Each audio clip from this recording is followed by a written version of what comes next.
ನಾರುಮಡಿ ಹುಟ್ಟವರ ಕೈಯಲ್ಲಿ ಯಾವತ್ತಾದರೂ ಧನುಸ್ಸಿರಬೇಕಾ? ಒಂದು ಕಡೆಯಿಂದ ಧನುಸ್ಸಿದೆ, ಮತ್ತೊಂದು ಕಡೆಯಲ್ಲಿ ಮುನಿಗಳ ವೇಷ ಇದೆ. ಇದು ಪೂರ್ತಿ ನಾಟಕ ಕಂಪನಿ, ಛದ್ಮನ, ಮೋಸಕ್ಕಾಗಿಯೇ ಬಂದಿರುವ ವಾಲಿಯಿಂದ ಕಳುಹಿಸಲ್ಪಟ್ಟಂತಹ ವ್ಯಕ್ತಿ. ಹೇಳಿದರೆ ತಕ್ಷಣ ಆಯುಧ ಪಕ್ಕಕ್ಕಿಟ್ಟು ನಾವು ಸನ್ಯಾಸಿಗಳು, ನಾವು ಮುನಿಗಳು ಅಂತ ಹೇಳಿಕೊಳ್ಳಿಕ್ಕೆ. ಆದರೆ ಸುಮ್ಮನಾದರು ಅಂತ ಅಂದ ತಕ್ಷಣ ಆಯುಧದಿಂದಲೇ ದಾಳಿ ಮಾಡಿ ನಮ್ಮನ್ನು ನಾಶಗೊಳಿಸಬೇಕು ಅನ್ನುವ ಯೋಚನೆಯಿಂದಲೇ ಈ ಒಂದು ವೇಷ ಎಲ್ಲಿ ಎಲ್ಲಿ ಎಂತೆಂಥ ರೀತಿಯ ಆಲೋಚನೆಗಳನ್ನು ಹುಟ್ಟಿಸುತ್ತೆ. ಹಿಂದೊಬ್ಬ ರಕ್ಕಸ ಹೇಳಿದ್ದ, ನಾರುಮಡಿ ಇದೆ, ಇವಳು ಅತ್ಯಂತ ಚಂದದ ಸೀರೆ ಹುಟ್ಟಿದ್ದಾಳೆ, ನಿಮ್ಮ ಹತ್ರ ಆಯುಧಗಳಿವೆ, ಇವಳ ಹತ್ರ ಆಭರಣಗಳಿವೆ, ನಿಮ್ಮನ್ನು ನೋಡಿದರೆ ನನಗೆ ಒಬ್ಬರು ಕಾಡಿನಲ್ಲಿ ಬದುಕಬೇಕಾದವರು ಅಂತ ಅನ್ನಿಸ್ತಾ ಇಲ್ಲ, ಅದರಿಂದಾಗಿ ಮೊದಲು ನಿಮ್ಮನ್ನು ತಿಂದು ಬಿಡ್ತೇನೆ, ಆಮೇಲೆ ಇವಳನ್ನು ಹಿಡ್ಕೊಂಡು ಹೋಗ್ತೇನೆ ಅಂತ.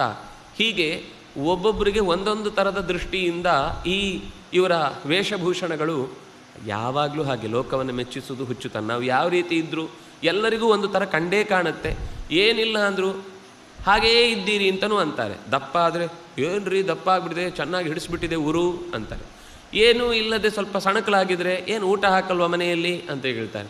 ಇಲ್ಲ 10 ವರ್ಷದಿಂದ ಅದೇ ಥರ ಇದ್ದರು, ಹಾಗೆಯೇ ಇದ್ದೀರಿ. ಒಟ್ಟು ಏನಾದರೂ ಮಾತಾಡ್ಲಿಕ್ಕೆ ವಿಷಯ ಬೇಕು, ಅದಕ್ಕೆ ಇಂಥ ಮಾತುಗಳು ಬೆಳೀತಾವಷ್ಟೆ.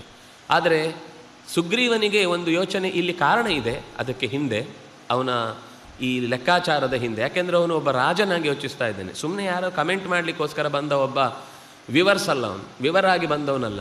ಅವನಿಗೆ ಮಾತಾಡಬೇಕು ಅಂತ ಚಪಲದಿಂದ ಮಾತಾಡ್ತಾ ಇಲ್ಲ. ಒಂದು ಸ್ಥಾನದಲ್ಲಿ ನಿಂತು ಆಗಬಹುದಾದ ಅಪಾಯವನ್ನು ಮುಂಜಾಗ್ರತೆಯಿಂದ ನಾವೇನೆಲ್ಲ ಗಮನಿಸಬೇಕು ಅನ್ನೋದಕ್ಕೋಸ್ಕರ ಮಾತಾಡ್ತಾ ಇದ್ದಾನೆ. ಏಕಮೇಕ